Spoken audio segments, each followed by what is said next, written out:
अरे कैमरा चालू है। गॉड, क्या है? मैं रील्स देख रही थी, बिज़ी थी। रील्स देखना बहुत अच्छा लगता है, माइंड फ्रेश होते। क्या है, इंस्टाग्राम पे रील्स देखना, फॉलोअर्स बढ़ाना, फिर गेम्स खेलना, स्कोर बढ़ाना, वो ज़्यादा ज़रूरी है। उसमें एंटरटेनमेंट मिलता है, खुशी मिलती है। 1 मंथ है ना बोर्ड एग्ज़ाम के लिए, देख लेंगे। उसके लिए ये इतनी पूरी किताब कौन पढ़ेगा? कितना हेक्टिक है। और ये सुबह सुबह दिखती में दिमाग खा जाती है, कितना लेक्चर देती है, कौन सहन करेगा? उसका लेक्चर भी सुनो, पेरेंट्स का भी सुनो, ये बुक भी पढ़ो, कितना बोरिंग है। बट ये बहुत इंटरेस्टिंग है। इसमें रील्स देखना और ये सब बहुत ज़्यादा इम्पोर्टेंट है लाइफ में। रील्स देखने से ही तो हम अचीव कर पाएंगे ना सब कुछ। क्या लगता है आपको? ये जो परीक्षा पे चर्चा चल रही है, तो परीक्षा पे चर्चा मोदी जी के रजिस्ट्रेशन पे या मोदी जी को मिलके एट प्रेजेंट ये सब कर सकते हैं। 1 मंथ बाकी है और परीक्षा पे चर्चा के लिए वेबसाइट खोल के रखी है। 1-1 करोड़ लोग रजिस्ट्रेशन कर रहे हैं। क्यों? क्योंकि मोदी जी से मिलने का मौका मिलेगा। तो बोर्ड स्टूडेंट्स को ये नहीं पढ़ना है, परीक्षा पे चर्चा वेबसाइट पे रजिस्ट्रेशन करके मोदी जी को मिलने के लिए दिल्ली जाना है, वो ज़्यादा ज़रूरी है। और ये रील्स देखना ज़्यादा ज़रूरी है।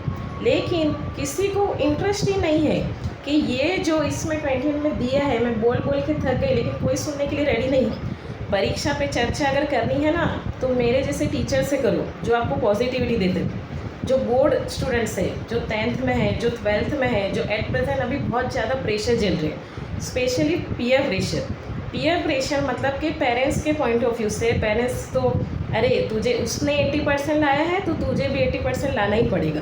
वो डॉक्टर बन गया है तो तुझे भी डॉक्टर बनना ही पड़ेगा, फिर तेरी कैपेसिटी हो या ना हो। और अगर तू कैपेबल है, तुझे तो कुछ आता ही नहीं है, तू ऐसा है, तू वैसा है, मतलब सारे स्टूडेंट्स का जो सेल्फ कॉन्फिडेंस है वो भी कम हो जाता है कि हमने तो इतनी लाखों की फ़ीस भरी है लेकिन तू तो कुछ कर ही नहीं रही है, तुझे तो कुछ आता ही नहीं है। ऐसे पेरेंट्स जो लोग हैं, तो ऐसे बोलने से जो स्टूडेंट्स का जो सेल्फ कॉन्फिडेंस है वो कम हो जाता है। तो इसका मतलब जो आता भी होगा ना, वो भी स्टूडेंट लिख नहीं पाते। क्यों? क्योंकि अपने सगे पेरेंट्स ही अपनी बुराई करते रहते। अपने सगे पेरेंट्स ही बोलते हैं कि नहीं आप ठीक नहीं हो, दूसरे के बच्चे अच्छे लगते हैं लेकिन हमारा बच्चा अच्छा नहीं है, हमारे बच्चे में दुनिया भर की बुराई है। तो 10th में 60% भी नहीं ला सकता, फर्स्ट क्लास नहीं ला सकता। तो it's a humble request to all the parents कि अब एट प्रेजेंट बुराई करना, टॉर्चर करना बंद कर दो। और ये ज़रूरी नहीं कि वो 10 घंटा पढ़ने से कोई डॉक्टर बन जाएगा। वो कब बनेगा? जब उसके माइंड में कॉन्सेप्ट क्लियर होगा। और कॉन्सेप्ट क्लियर कब होगा? जब उस स्टूडेंट का माइंड रिलैक्स होगा।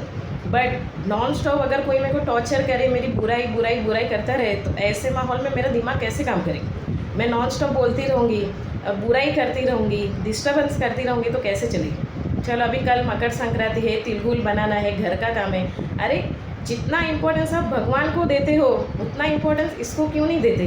अगर आप किसी पत्थर में, किसी मूर्ति में भगवान को देखते हो, तो इस किताब में भी भगवान को क्यों नहीं देखते? इसमें भी भगवान है। ऐसे समझो ये जो एग्ज़ाम है वो फेस्टिवल है और ये जो किताब है ना वो भगवान है। तो शायद आपको अच्छा लगेगा। मतलब इंडिया में मूर्ति को और पत्थर को पूजना ज़्यादा ज़रूरी है। तो एज अ पेरेंट्स ये रिक्वेस्ट करती हूँ सभी स्टूडेंट्स के लिए कि प्लीज़ उनको टॉर्चर करना, ये पीयर प्रेशर देना बंद कर दिए। जिसको जो बनना है वो बनेगा ही और वो मेहनत करेगा ही, लेकिन थोड़ा वक्त दीजिए। और दूसरी बात एक स्टूडेंट के लिए कि एट प्रेजेंट आप कोई भी रिलेशनशिप में हो तो ज़रूरी नहीं है कि देर रात तक चैटिंग करते ही रहो और इंस्टाग्राम पे रील्स देखते ही रहो, या जो भी है, जो आपका है वो आपका ही रहेगा। उसके लिए ऑल टाइम ऑनलाइन रहना या सोशल मीडिया में एक्टिव रहना ज़रूरी नहीं है। जिसको आपकी लाइफ में रहना है वो रहेगा और जिसको जाना है वो चले जाएगा।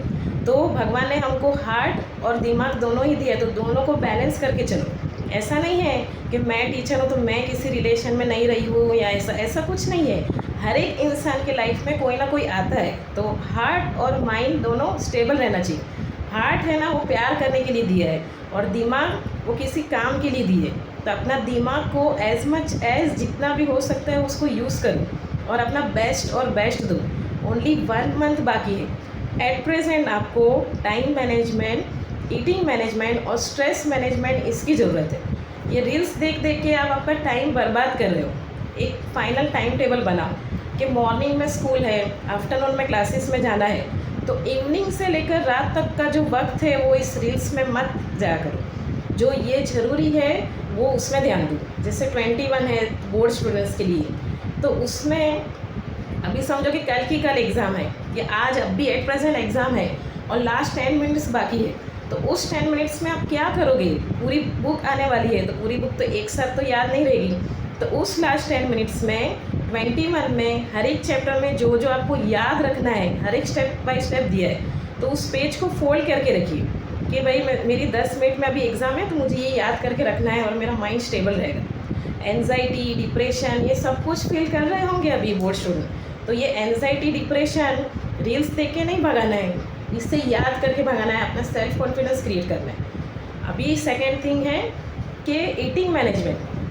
रोज़ मॉर्निंग में रात को 4 बादाम भिगा के रखिए और नेक्स्ट मॉर्निंग में एम्प्टी स्टमक में, मतलब नाश्ता करने से पहले ही उस 4 बादाम को चबा के एकदम ऐसे खाइए, ताकि आपका जो माइंड है वो खुल सके, मतलब उसमें जो ब्रेन सेल है वो पावर खुलता है और अपनी मेमोरी शार्प होती है।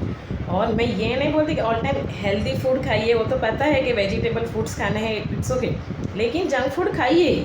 जंक फूड हेल्थ के लिए ख़राब है, लेकिन कहीं ना कहीं वो अपना स्ट्रेस मैनेजमेंट के लिए आपके लिए हेल्प करता है। अब इसका मतलब ये भी नहीं कि ऑल टाइम जंक फूड ही खाओ। जंक फूड और हेल्दी फूड को बैलेंसिंग बना के खाओ और ईटिंग मैनेजमेंट भी करो। ये बनाना ज़्यादा ज़रूरी है अपने माइंड को शार्प करने के लिए। सेकेंड, ये टाइम मैनेजमेंट हो गया, ईटिंग मैनेजमेंट हो गया। अभी थर्ड है स्ट्रेस मैनेजमेंट। स्ट्रेस मैनेजमेंट मतलब एट प्रेजेंट जो भी आपके इंस्टाग्राम फॉलोवर है, ये है वो है, फेसबुक में मेरे को इसको देखना है, उसको देखना है, ये गेम खेलना है, वो करना है, ये फेस्टिवल मनाना है। इंडिया में नॉन स्टॉप फेस्टिवल और नॉन स्टॉप भगवान आते ही रहेंगे। हम सारे भगवान को देखते रहे तो हमको कौन देखेगा?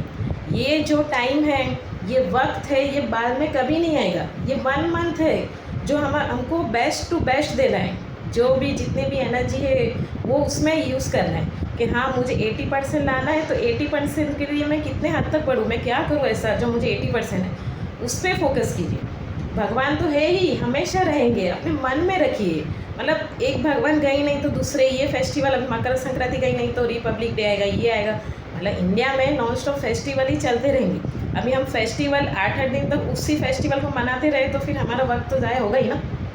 तो it's humble request to you, ये परीक्षा पे चर्चा के रजिस्ट्रेशन पे जो टाइम वेस्ट हो रहा है सारे स्टूडेंट का, अब ये गोदी मीडिया है, मैं इस वीडियो को प्रमोट नहीं करूँगी। मुझे पता है गोदी मीडिया मेरा ये चैनल बैन करवा देगी, या तो इस वीडियो को मतलब टैग कर देंगे या कुछ ना कुछ डेफिनेटली होगा। लेकिन क्या है, मैं ध्रुव राठी फ़ैन हूँ, सच बोलना मुझे अच्छा लगता है। तो सच तो यही है कि मोदी के साथ चर्चा करने से कुछ नहीं होगा, मेरे जैसे टीचर के साथ चर्चा कीजिए ताकि आप में सेल्फ कॉन्फिडेंस आए और बोर्ड एग्ज़ाम में बेस्ट टू बेस्ट दे सकूँ। Thank you.